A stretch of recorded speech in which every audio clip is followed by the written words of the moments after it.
자, 이번 시간에는 우리 표준 차트에 대해서 같이 한번 살펴보도록 하겠습니다. 자, 표준 차트의 첫 번째 거 보니까 이제 세로막대형 차트가 있고 가로막대형 차트가 있습니다. 세로막대형이다, 가로막대형이다. 얘는 가로로 표시할래, 세로로 표시할래 그거예요. 뭐를 세로로 표시하고 뭐를 가로로 표시하냐? 우리가 나타내고자 하는 값 있죠? 그거를 이제 세로로 표시할래, 값을 가로로 표시할래 그거예요. 그래서 얘네 둘 다 똑같아요. 각 항목 간의 값을 막대기 길이로 비교 분석할 때 그때 이제 사용하는 차트가 세로막대, 가로막대예요. 여기서 이제 값을 이제 수직으로 나타내냐, 값을 이제 수평으로 나타내냐, 거기에 따라서 이제 가로, 세로 나눠지는 거고요. 그 다음에 이제 꺾은선형 차트요. 꺾은선형이다 그러면 지금 그림처럼 이렇게 생긴 거죠. 얘는 이제 일정 기간 동안 데이터가 어떻게 변하는지 그 추세를 확인할 때 이제 사용하는 거예요. 예를 들자면 이제 뭐 회사에서 매출액하고 순이익, 비용 이거에 대해서 이제 연도별로 어떻게 변하는지 그런 것들을 이제 확인할 때 사용하는 게 꺾은선형이요. 그래서 얘는 연속적인 값이 어떻게 변화되는지 그거를 표현하는 것으로 변화율에 이제 중점을 두고 표현하는 것을 보고 우리가 꺾은선형 차트라고 그렇게 합니다. 그래서 꺾은선형이다, 가로다, 세로다 이런 건 여러분들 많이 보셨잖아요. 그죠? 그 다음에 이제 원형 차트요. 원형 차트다 그러면 이것도 되게 많이 봤죠. 우리 선거할 때마다 보잖아요. 그죠? 얘는 전체 항목의 합에 대한 각 항목의 비율을 나타내는 그런 차트를 보고 우리가 원형 차트라고 하죠. 이 원형에 보게 되면 이렇게 나눠져 있죠. 조각들이 나눠져 있죠. 이 조각을 서로 전부 다 분리도 할 수 있고요.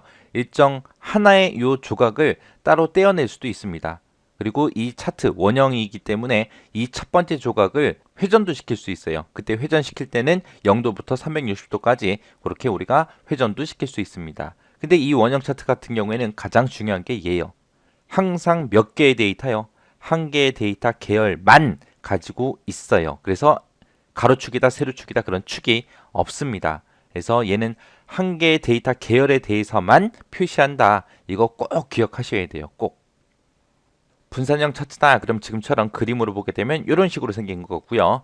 가로, 세로 좌표에 의해서 이루어진 한 계열로 두 개의 숫자 그룹을 나타낼 때 분산형 차트를 씁니다. 얘는 이제 데이터의 불규칙한 간격이 됐든 묶음이 됐든 그런 걸 보여주는 거예요. 주로 이제 과학이나 공학용 데이터 분석 등에서 이제 사용되는 그런 차트를 보고 우리가 분산형 차트라고 합니다. 얘는 이제 데이터 요소수가 많을 때 그때 이제 차이점보다는 요소 간에 얼마가 차이 나냐 그걸 알아보기보다는 유사점을 표시하기 위해서 이제 사용되는 차트가 우리 분산형 차트요. 자, 이 그림이 이제 영역형 차트요. 얘는 이제 아래쪽에 보니까 시간이 쭉 작성이 되어 있죠.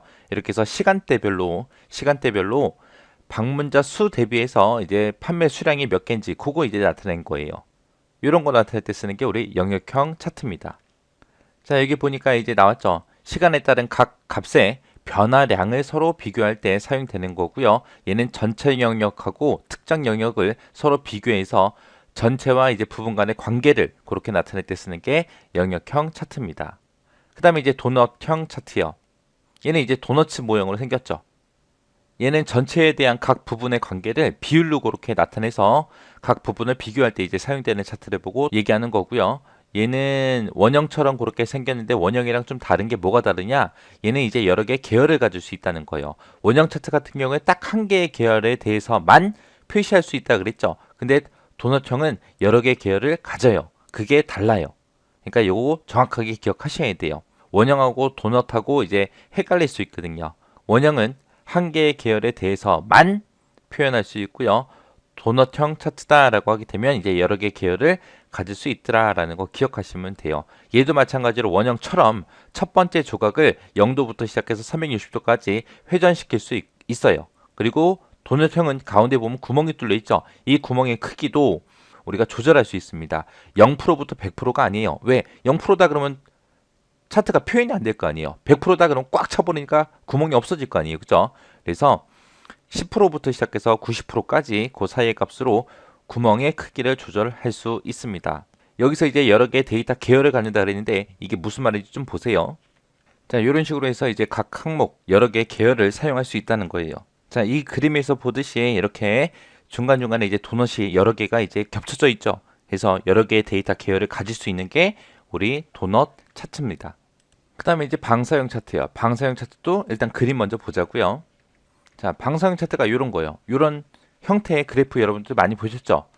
인적성 검사하게 되면 이런 결과를 보여주잖아요. 그죠? 여기서는 이제 요 가운데를 중점으로 해서 이제 내 능력만큼 쭉쭉쭉 뻗어나가는 거죠.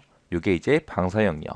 방사형 차트다라고 하게 되면 많은 데이터 계열의 집합적인 값을 나타낼 때 주로 사용되고요. 얘는 가운데서 뻗어나오는 값축을 가지고 있는 게 방사형 차트입니다.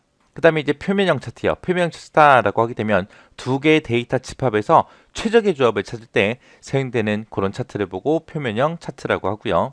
거표명 차트다라고 하게 되면 거표명 차트는 계열 간의 항목 비교를 하기 위해서 사용되는 차트가 우리 거표명 차트요. 얘는 우리 앞에서 봤던 그 분산형 차트 있죠. 분산형 차트 종류예요. 이 거표명 차트는 이제 데이터 계열 값이 3개인 경우에 그때 이제 사용을 합니다. 그때 이제 세 번째 변수값 있죠. Z축에 해당하는 그 세 번째 변수값은 작성하지 않고 거품의 크기로 표시해줘요. 그 다음에 이제 주식형 차트요. 얘는 뭐 뉴스 같은 데 보면 많이 나오잖아요. 그죠? 얘는 이제 주식의 거래량과 같은 주가의 흐름을 파악하고자 할 때 그때 이제 사용되는 차트를 보고 주식형 차트라고 하고요. 얘는 이제 거래량, 시가, 고가, 저가, 종가에서 그렇게 5개의 계열이 필요합니다. 이런 차트들이 이제 표준 차트예요. 이렇게 해서 차트 종류 쭉 알아봤는데 자, 이런 말들 잘 기억하셔야 돼요. 두 데이터의 집합에서 최적의 조합을 찾을 때 사용하는 차트가 뭐냐? 그런 식으로 물어봐요. 많은 데이터가 있을 때 그때 집합적인 값을 나타내는 게 뭐냐? 이런 식으로 해서 이제 시험 문제 물어봅니다. 여기서 이제 여러분들이 꼭 기억하셔야 되는 게 꺾은 선형 차트, 그리고 원형 차트, 거품형 차트요. 원형 차트에서는 한 개의 데이터 계열만 사용할 수 있다라는 거 꼭 기억하셔야 돼요. 자, 특수 차트 해보게 되면 지금 첫 번째 거 이중축 차트가 나왔어요. 얘는 말 그대로 축이 2개인 거예요. 이중인 거예요. 2개인 걸 보고 얘기합니다. 지금 이 그림처럼 여기에 원래 세로축이 있죠. 그 반대쪽에 보니까 또 축이 하나 더 있습니다. 얘를 보고 보두축이라고 우리가 불러요. 그래서 얘는 언제 사용하냐? 지금 여기 점수 보니까 70점부터 시작해서 100점까지로 돼 있습니다. 여기 이 점수는 0점부터 시작해서 100점까지를 나타낼 수 있는 항목이죠. 그리고 여기 보니까 이제 뭐 출석 점수다라고 해서 0부터 시작해서 10위까지 있어요. 0부터 12. 얘는 얘랑 보게 되면 지금 데이터의 값이 엄청나게 많이 차이 나잖아요. 이럴 때 이제 사용하는 게 이중축 차트요. 해서 특정 데이터 계열의 값이 다른 데이터 계열의 값과 현저하게 지금처럼 많이 차이가 날 때 그때 사용하는 차트를 보고 이중축 차트라고 합니다. 그래서 요 말 잘 기억해 두셔야 돼요. 자, 그럼 이중축 차트 한번 직접 만들어 보자고요. 자, 지금처럼 이런 데이터가 있고 이렇게 차트가 이미 작성돼 있네요. 그죠? 자, 여기 보니까 중간개말 점수가 있고 출석 점수가 있습니다. 중간개말고사 점수는 지금처럼 이렇게 점수가 쭉 나열되어 있고요. 그 다음에 출석 점수다 그러면은 지금 이게 되게 조그맣게 돼 있어요. 왜요? 두 개의 데이터 계열의 값이 현저하게 많이 차이가 나기 때문에 그런 겁니다. 자, 그래서 요 출석 점수가 들어있는 요 막대기 있죠? 요 막대기들을 이쪽에 축을 하나 새로 만들어서 그렇게 표시를 할 거예요. 자, 이 출석 점수가 초록색이죠. 초록색을 클릭해주면은 초록색 막대기가 다 선택됩니다. 그 상태에서 마우스 오른쪽 버튼 누르고요. 데이터 계열 서식으로 들어가주면 됩니다. 데이터 계열 서식에 들어가게 되면 지금처럼 계열 옵션 하고 나타나고요. 여기 보게 되면 데이터 계열 지정하고 나오죠. 기본 축을 사용할래? 보조 축으로 만들래? 그거요. 그래서 우리는 보조축으로 만들 거니까 보조축을 선택해주고 닫기를 눌러주면 됩니다. 그러면 이 출석 점수가 막대기가 좀 길어졌죠. 다른 것처럼. 그래서 여기 보조축으로 이렇게 수치가 나타나고 출석 점수가 그렇게 표시가 됩니다. 이렇게 해서 이제 이중축으로 만들어주면 돼요. 자, 그 다음에 이제 혼합형 차트요. 혼합형 차트다 그러면은 지금 이 그림처럼 이렇게 하나의 차트에 2개 이상의 차트를 표현하는 걸 보고 우리가 혼합형 차트라고 하고요. 얘는 특정 데이터 계열을 강조하고자 할 경우 해당 계열을 다른 차트로 다른 모양으로 그렇게 표시하는 걸 보고 우리가 혼합형 차트라고 합니다. 이런 혼합형 차트는 2차원 차트에서만 가능해요. 요거 잘 기억하세요.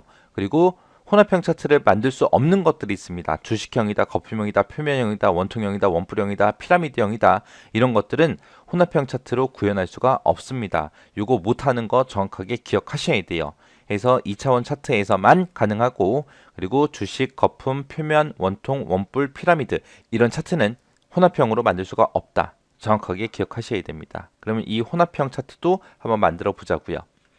자, 아까 좀 전에 이제 이중축으로 만들었던 거예요. 이 출석 점수를 이제 가로막대로 그렇게 만들 거예요. 그러면은 이제 초록색 막대를 또 한 번 더 선택해 주면 돼요. 그럼 초록색 막대기가 다 선택이 되죠. 그 상태에서 마우스 오른쪽 버튼 누르고요. 계열 차트 종류 변경으로 들어가면 됩니다.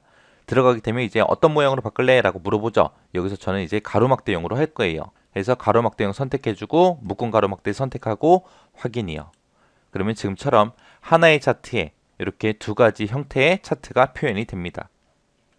자, 이중축 차트를 언제 쓰는지 정확하게 기억하시고, 그리고 혼합형 차트에서 못하는 거다. 그러면 이제 3차원 차트, 그리고 주식형, 거품형 이런 것들 있어요. 이거 꼭 외우셔야 돼요. 꼭 제발 외우세요. 얘는 2차원 차트에서만 가능하니까 3차원은 안 되겠죠.